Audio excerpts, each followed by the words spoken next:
தங்க நகை வாங்குவதற்கு பான் கார்டு அவசியம் என்ற அறிவிப்பு குறித்து சாமானியர்கள் தெரிவிக்கும் கருத்துக்களை இப்போது பார்க்கலாம்.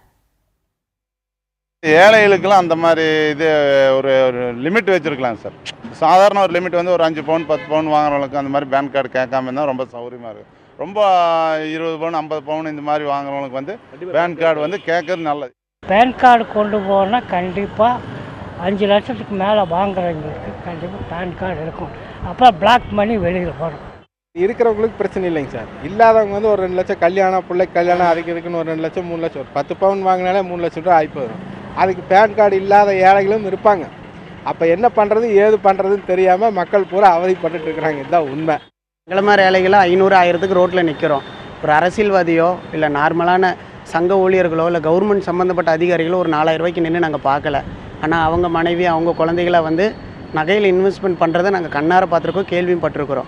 அதனால் இதை வந்து ரொம்ப நல்ல விஷயமா எதிர்பார்க்குறோம். அந்த நாலேஜ் இல்லாதவங்கெல்லாம் என்ன பண்ண முடியும்? அதெல்லாம் ஒரு இது.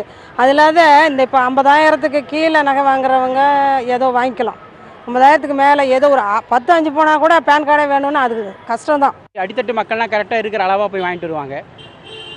அன்எக்ஸ்பெக்டடாக பிளாக் மணி இல்லைனா கட்டாத வரி பணத்தில் வைக்கிறவங்களாம் என்ன பண்ணுவாங்கன்னா இந்த மாதிரி சந்தர்ப்பத்தை யூஸ் பண்ணுவாங்க. இது நல்ல விஷயம் தான், ஆரோக்கியமான விஷயம் தானே.